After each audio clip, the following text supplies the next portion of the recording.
Two sections of our endocrine module will deal with the pharmacotherapy related to diabetes. We're breaking it up into two pieces just because it is such a large topic in diabetes treatment. Is something that we're all going to see as we work with our patients, especially in an ambulatory setting, but as well as in a hospital setting.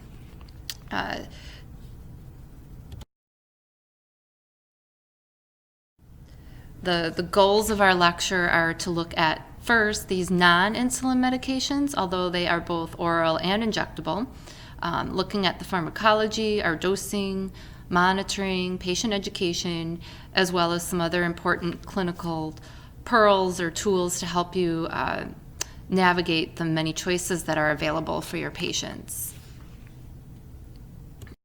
There's also objectives listed online in Blackboard to help guide you through the material. Diabetes is a huge topic. In some ways, we could spend 8 hours talking about diabetes fully and in detail, but obviously we don't have time for that. So we're not going to cover diagnosis. We'll touch a little bit on the glycemic goals just to make sure everyone's oriented to the same kind of numbers that we're looking at. But I really encourage you to keep yourself updated with the American Diabetes Association's Standards of Medical Care in Diabetes. It comes out every year in January. It's free on the internet. I have the links for you out on Blackboard. But that's a great way to stay up to date, as well as the American Association of Endocrinologists, Clinical Endocrinologists, AACE. They also have guidelines that I utilize in my clinic. Just as a reminder, I do work at a downtown Milwaukee federally qualified health center where I work with a lot of diabetic patients. So I'm hoping to impart some of the things I've learned over the past 3 years onto you. As we look at determining the appropriate therapy for a patient with diabetes, again, look at the treatment guidelines, look at the goals that we're shooting for, and in general, the monitoring that we do. We do need to monitor for the complications of diabetes, and there's medications that are often utilized in those arenas.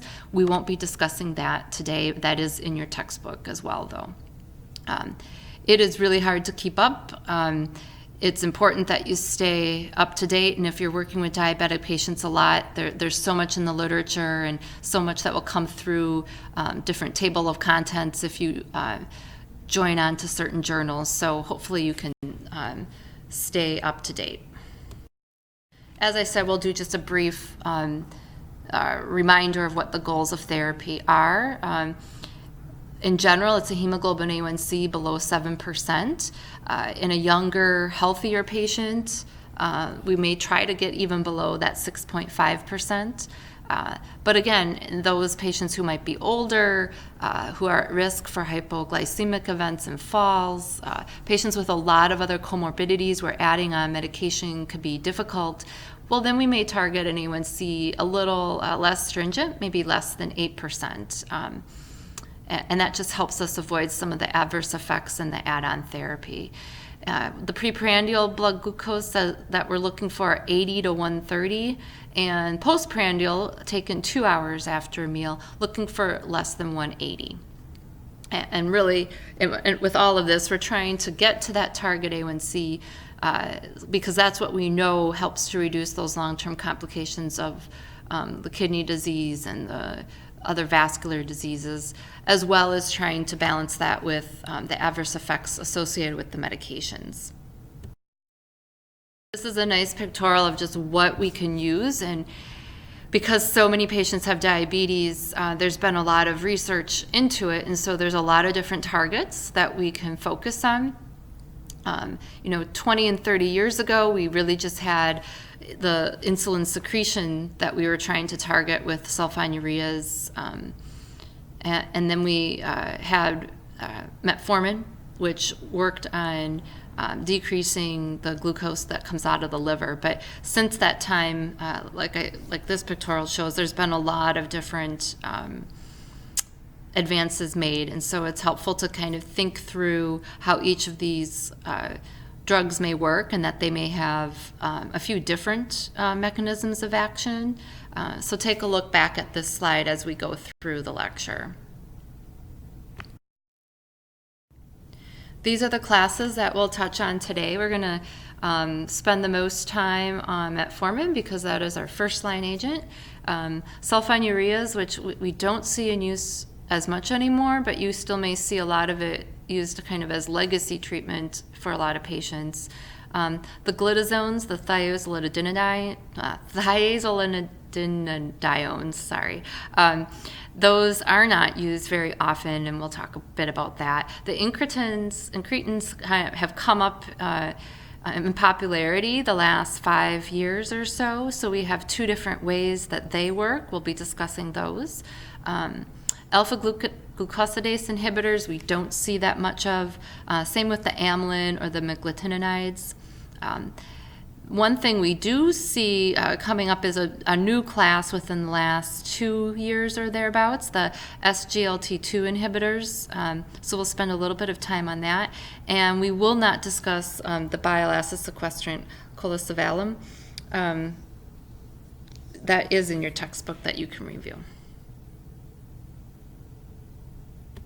On to metformin.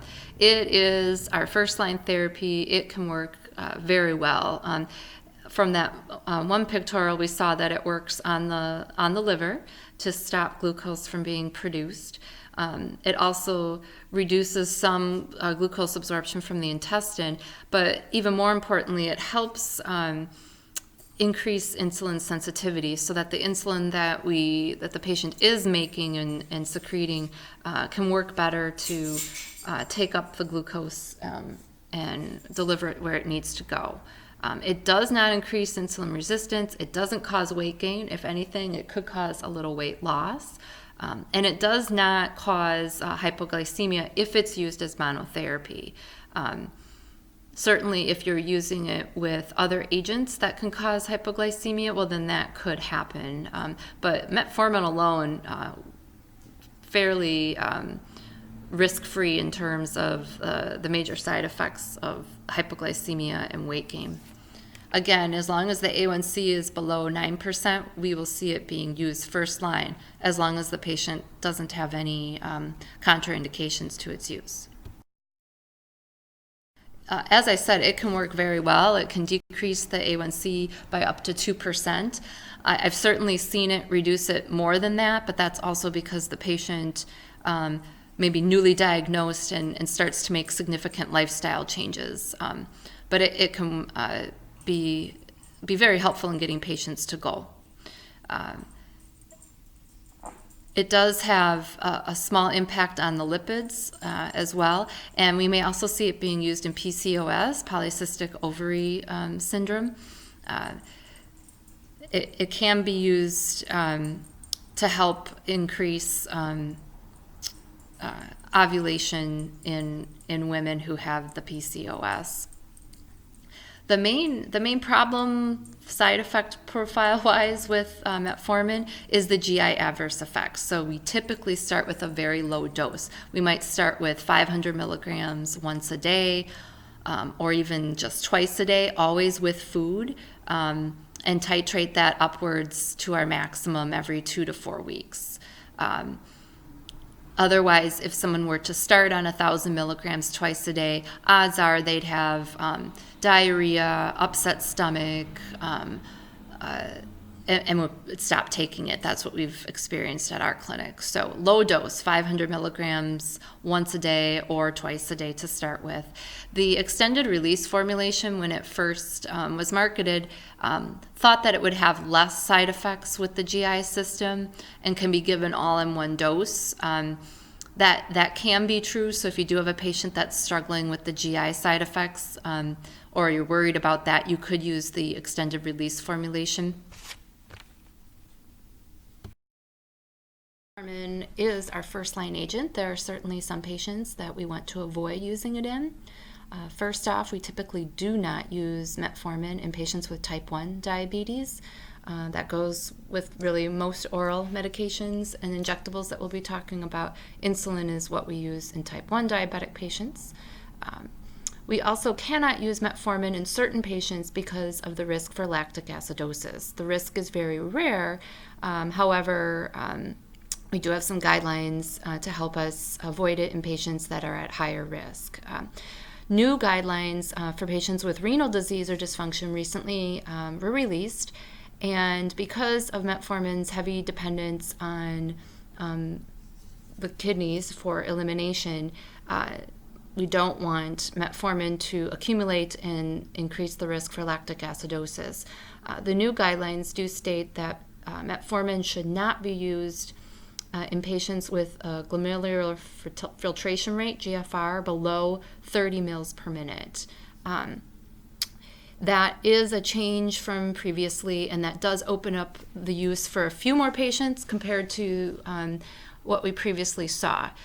It is something we don't want to necessarily use in patients with with slightly less impaired renal function, a GFR of 30 to 45 mils per minute. Anything up above 45, you can feel safe to use it in. And then obviously, as you're monitoring patients over time, if their GFR does decrease into below 45 mils per minute, then you do need to make the determination of stopping the metformin or decreasing the dose. For that reason, monitoring is needed, and we want to caution the use of metformin in elderly patients just because their renal function does decline. There are some other conditions that predispose patients to the hypoxemia and lactic acidosis, heart failure, previous MI, or metabolic acidosis. So you'd want to be cautious in using metformin in those patients. We also want to avoid using metformin in patients with severe hepatic dysfunction. What you'll often see in ambulatory or inpatient radiology or cardiology procedures is that metformin will be held if a patient's going to be injected with the iodinated dye, just because of the risk to the kidneys. So typically we hold metformin for a couple of days, 48 hours, recheck the GFR, the renal function, and then restart once the patient's kidneys are stable.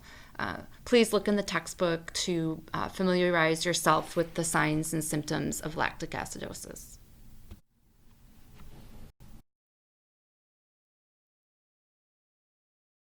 All right, so we saw, first line is metformin. It's supplanted the sulfonylureas as being the first line therapy.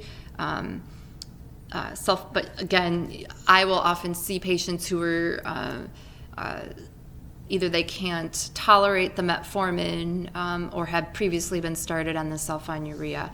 What it does is it increases insulin secretion from the pancreas. So if the patient has baseline pancreatic function where it is secreting insulin, then it's good to use. So what that means is that as a patient has diabetes for 5, 10, 15 years, that sulfonylurea will cease to work because the pancreas will just be given out at that point. So it is often one that may be used for the first 4 or 5 years of a patient's diabetes journey, but then it tends to lose effectiveness. So what it does is works in the pancreas to help release the insulin. So this was, like I kind of alluded to previously, 20, 30 years ago, that's all we had. So there were first generation agents that seemed to cause a lot of hypoglycemia and weren't as effective. So the second generation agents are what we use now, and glipizide, glyburide, glimepiride. They work as well as the metformin with decreasing the hemoglobin A1C by 1 to 2%. But again, we're not using it first line, mainly because of some of the side effects and because its effectiveness tends to wane over time. It is metabolized by the liver and excreted in the urine. So again, if we have an elderly patient or someone with significant renal dysfunction, that drug is going to hang around a lot longer and potentially cause hypoglycemia and toxicity. In those patients with some renal dysfunction, we would tend to use glipizide because less of it is renally eliminated.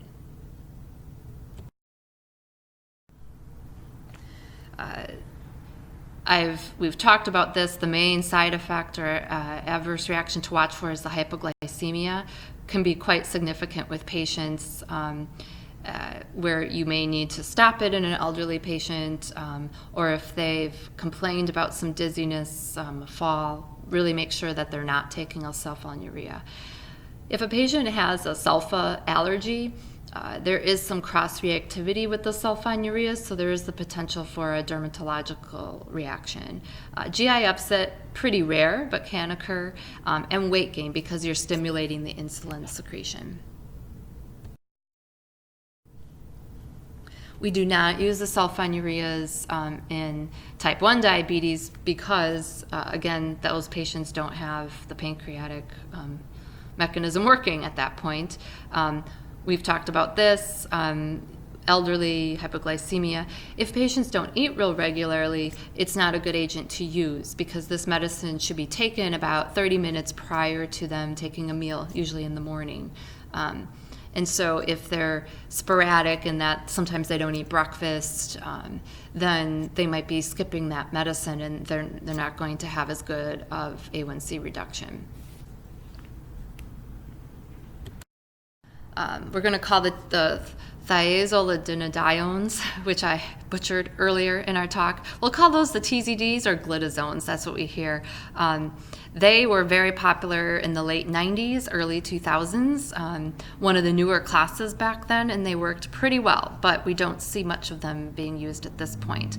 They do help make the insulin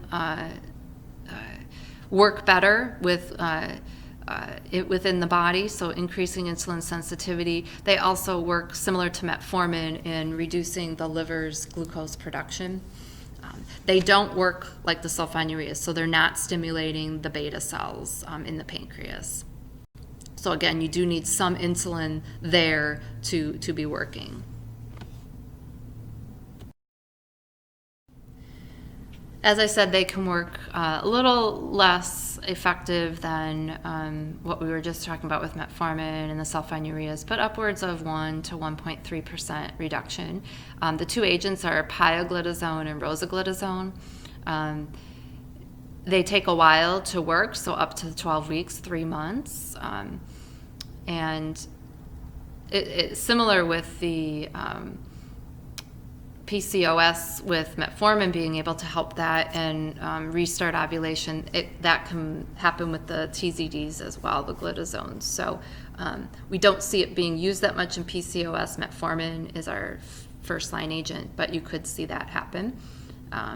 They can cause edema, weight gain, also potentially some lipid changes and heart problems. We do not want to use it in patients who have liver problems, those that have heart failure, again, because of the edema and fluid retention. Pioglitazone, probably within the last 5 years, there's been some cases of bladder cancer occurring with it. And we have seen increased cases if patients have been taking it for more than 2 years.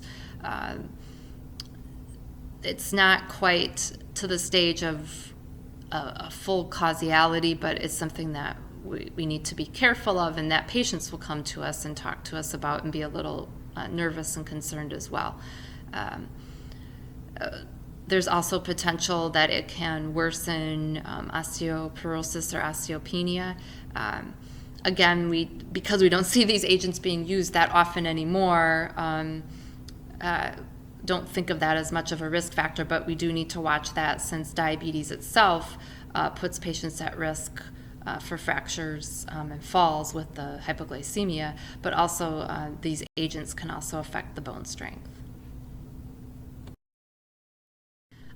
So as I said, rosiglitazone was used in a lot of patients, again, in that early 2000s period, but there have been some increased risk of cardiovascular problems beyond just the heart failure warnings.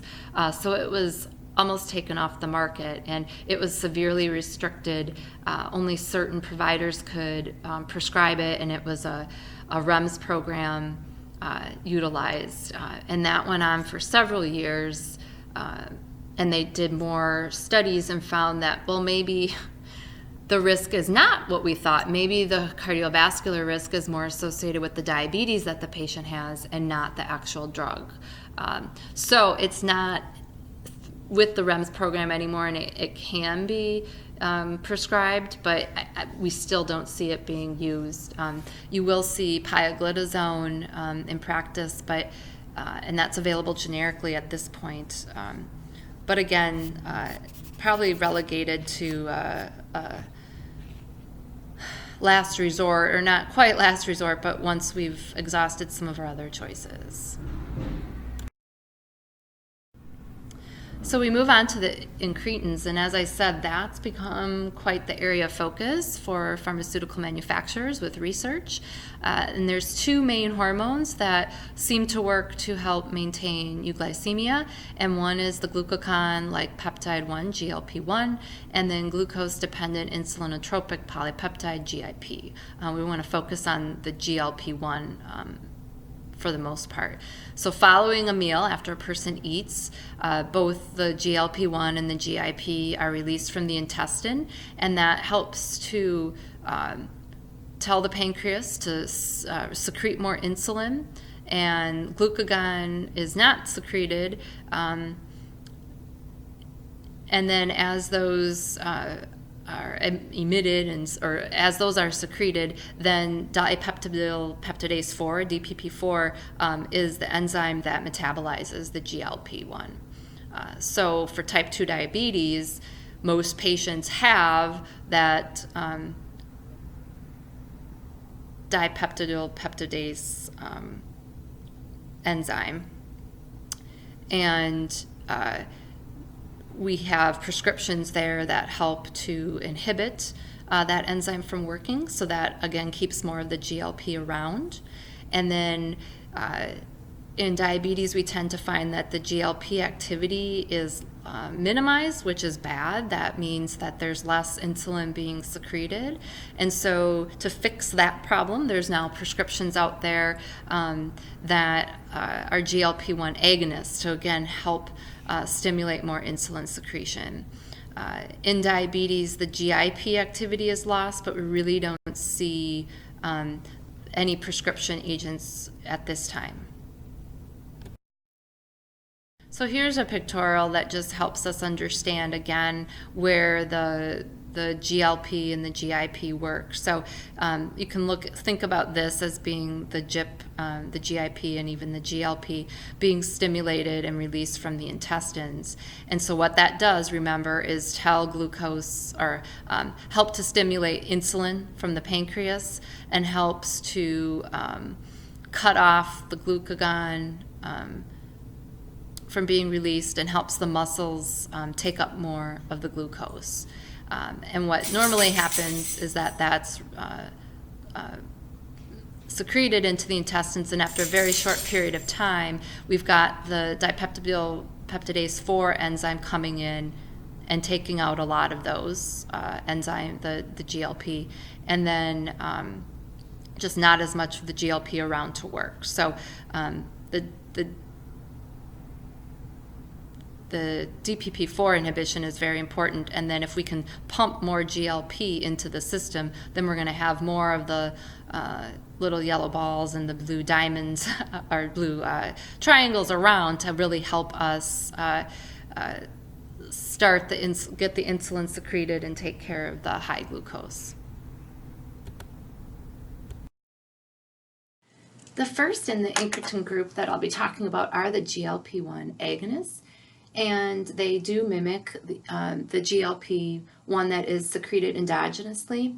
And we've seen some really good results with this in clinical practice. So it increases insulin secretion from the pancreas, reduces glucagon secretion, slows gastric emptying, promotes satiety, does seem to promote weight loss as well. It has been used in combination with metformin as well as some other therapies, and has some very good and significant A1C reductions. In clinical trials, it did show that it could hasten the loss of beta cell function. Again, in the short number of years that we've been using them, very good response. So we'll have to see what happens over the long term with them, if they do tend to burn out the pancreas like our sulfonylureas seem to do. As I mentioned, some very significant benefits with weight loss. Some is related to the satiety and kind of feeling nauseous in the beginning or just less appetite. But patients really do seem to be excited by this adverse effect and how it can help them. There are cardiovascular benefits that have been shown with liraglutide, semaglutide, as well as the long-acting exenatide. So these agents have kind of moved up in priority. Most are only available as an injectable product.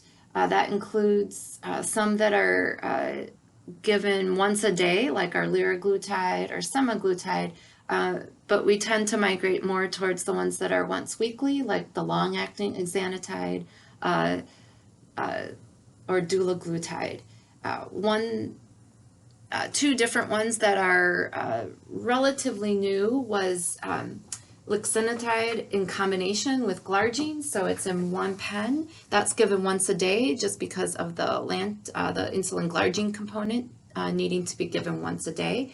And what was recently approved was a once daily oral dosage form of semaglutide. So it's not yet available in practice, but should be by the time you are out practicing nurses. So look for more in the GLP-1 agonist family to come out, I think, with oral dosage forms to help patients who are concerned with injection. As I said, because of the nausea and vomiting, we typically start with a lower dose, titrate up from there after a few weeks to a month. Some patients do develop some tolerance or lessening of the GI side effects. These are expensive, as are some of the other newer classes of agents. They are typically, at least one or two are usually preferred on like our Medicaid formularies, so we do have options for our patients. We need to avoid the GLP agonists in patients who have gastroparesis. It may aggravate the problem. And there have been some incidences of medullary thyroid carcinoma, and so we have to be very careful that we're avoiding it in patients who have a history of that cancer or multiple endocrine neoplasia syndrome. The only agent that has a strict warning within the package insert for not using in patients with severe renal impairment is exenatide. The others just say to monitor and you may need to adjust the dose. So we're not in the clear with the other agents. It is something that you need to monitor so that patients don't have side effects. There's also been some issues with pancreatitis developing, and it's not clear yet if that's all the agents, certain doses, what have you. Again, because it's stimulating the pancreas to release insulin, it can cause hypoglycemia. All right, so the other incretin category is that DPP4 inhibition. And those inhibitors, again, help to keep the GLP-1 that is normally naturally secreted around longer. And so it doesn't, it seems to help just a modest amount in practice even. I've seen it work maybe that half to upwards of a full percentage point A1C reduction, but even that I think is kind of pushing it. I wish they had worked better because they're fairly well tolerated by patients, but they just don't seem to have as big of a A1C reduction as we would like.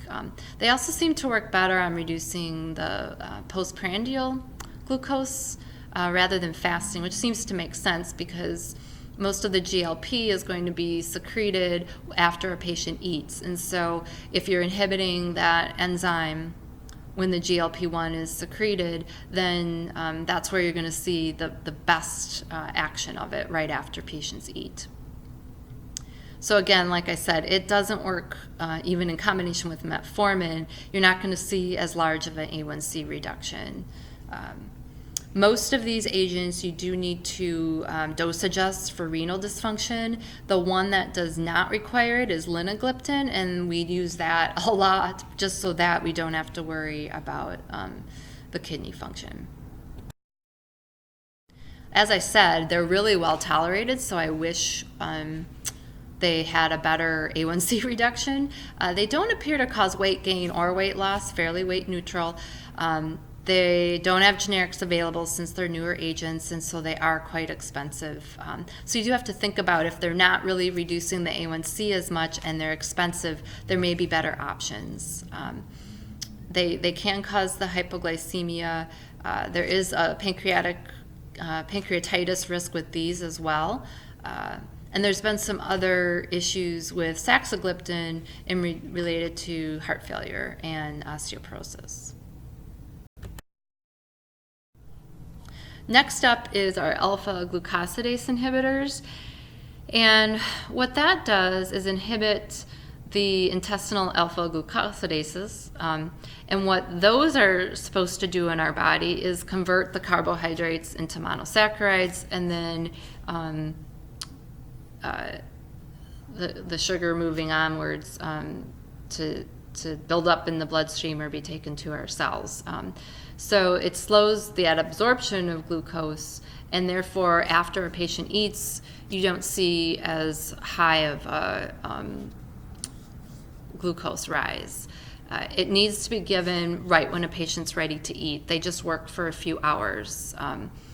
So as you can imagine, they're not going to decrease the A1C all that much, maybe a 0.5 percentage point. Where we see it being utilized is if somebody is maybe already on metformin and is still having trouble with maybe their glucose load at a meal, that they need that extra help to help reduce the blood sugar after a meal. In practice, we really don't see these being used very often, because if a patient needed to take it with each meal, that's 3 times a day, pretty difficult for adherence. There is one available generically, but up to a few years ago, there wasn't a generic available. And really what we want to do is work with patients on those lifestyle and dietary changes to reduce their carb load at meals and whatnot. So not as effective. Again, we don't see it used a whole lot. Because it's inhibiting the absorption of the glucose, you'll have more side effects related to the GI because the glucose is kind of sliding through the intestines, so you'll get some diarrhea, flatulence, bloating.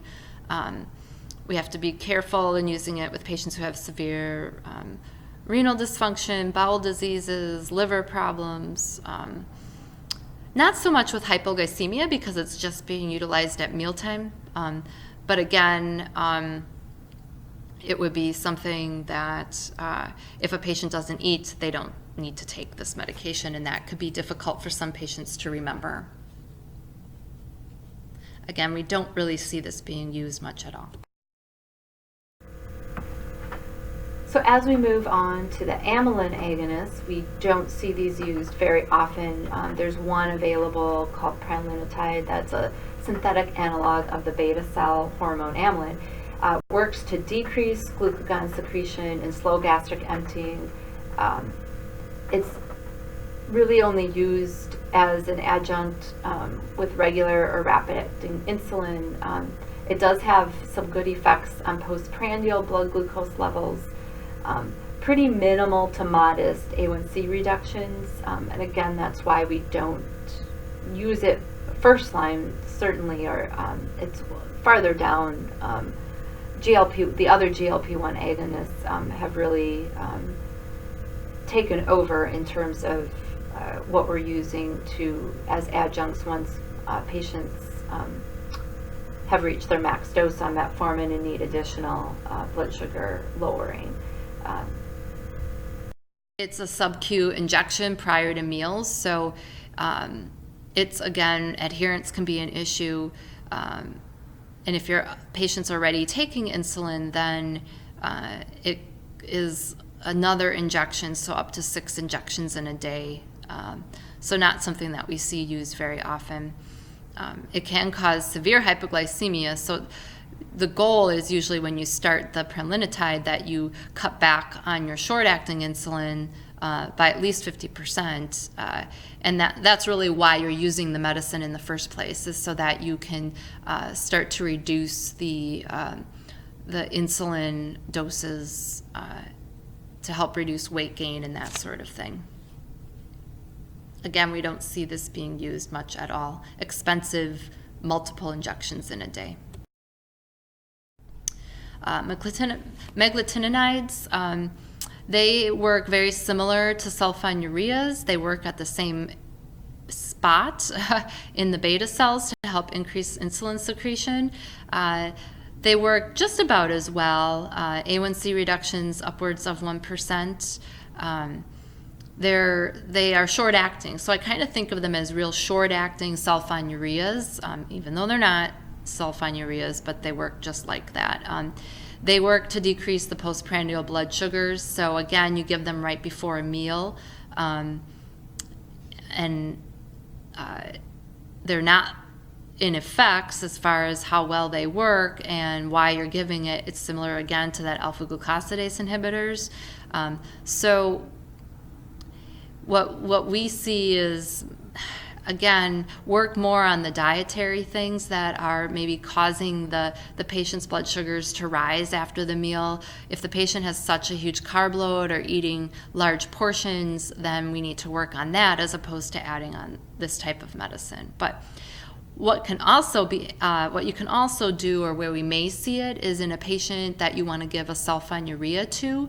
And if they're an older patient where you're worried about the once-a-day sulfonylurea hanging around too long and causing hypoglycemia, well, then you could use the meglitinides just right at a mealtime to help reduce the chance of hypoglycemia. There can be some potential drug-drug interactions which may limit their use. If you have patients that have the CYP3A4, other inducing medications like carbamazepine, rifampin, or the inhibitors like long-term erythromycin or ketoconazole. Again, not too common, but in case you do. And there's other medicines that can make them not as effective, such as warfarin, NSAIDs, MAOIs.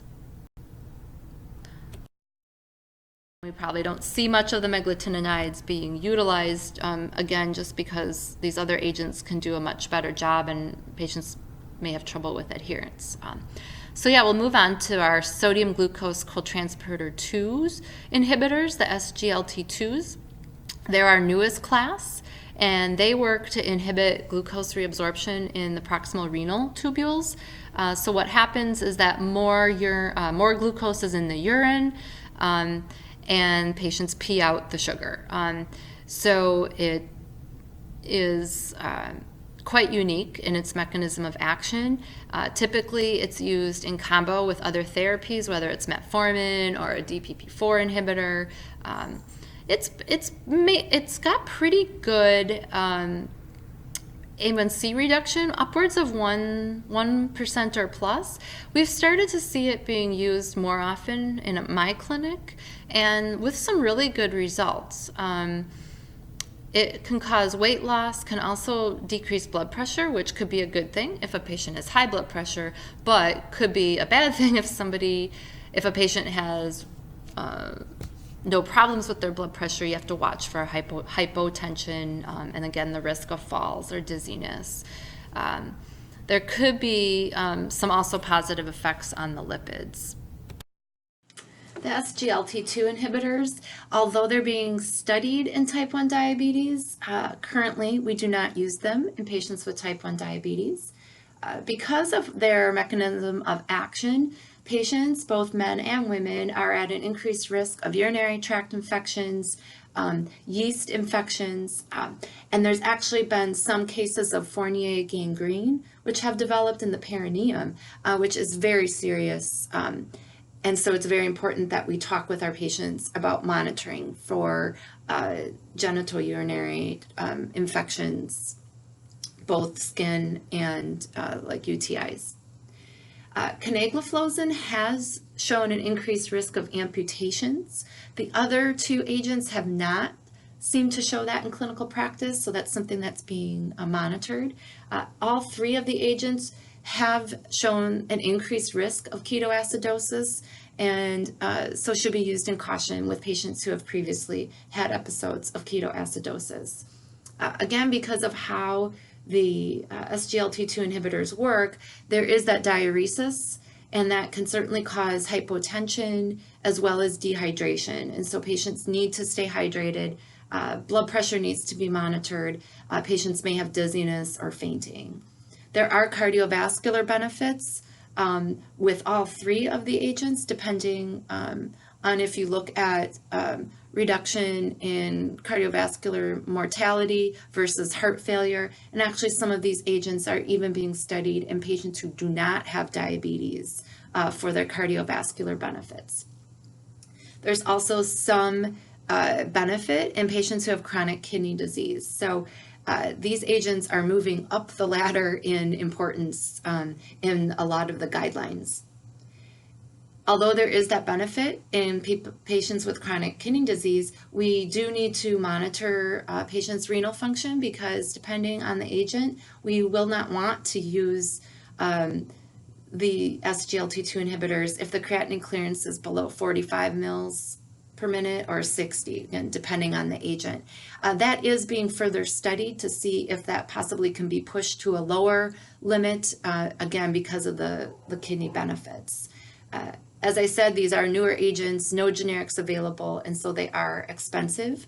Again, typically one or more of them are covered on the Medicaid formulary because of some of those cardiovascular and chronic kidney disease benefits. So if we think about all of these classes and choices, and we haven't even gotten to insulin, but just think about all the oral choices, what do we do? So again, look to the guidelines, but the good news is we have pretty clear guidance that metformin should be our monotherapy first line medication that we utilize as long as the A1C is below 9%. So that at least you can rest easily knowing, okay, I'm starting with metformin, maybe 500 milligrams twice a day, and moving on from there, as well as obviously working on their diet and exercise lifestyle management choices. So what do we do when additional drug therapy is needed beyond metformin? This is often the case, both at initiation or first diagnosis of diabetes, as well as later on as the disease progresses in patients. Oftentimes metformin can be utilized as monotherapy in the beginning, but in my clinical practice, with an urban underserved population, we often have patients with A1Cs exceeding 9%, and so we often look at adding a second agent on, maybe not at right in the beginning, but within maybe 3 months or 4 months, depending on the response we see from metformin. And luckily, with all of these different classes of medications, we do have a lot of options, and we can look at our patient characteristics. And so we can look at how much more lowering of A1C do we need, the cost of the medications, what might be affordable for the patient, looking at side effects from the medication, their other comorbidities, do they need to potentially lose weight, which is a lot of our patients with diabetes, as well as do we need to minimize hypoglycemia risk? If so, then we can rule out perhaps some of the agents or use them less sparing or more sparingly. And also we need to take into account our patient preference. Sometimes patients will not want to utilize injections, or they have that fear of needles where we may need to work with them on that, but maybe they desire a once a day pill.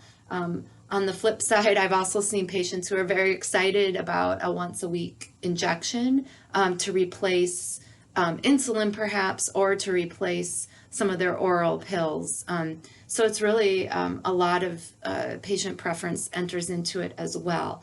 I will direct you to the most recent ADA updates, and there's a really great algorithm and flowchart that really helps look at the patient-centered approach.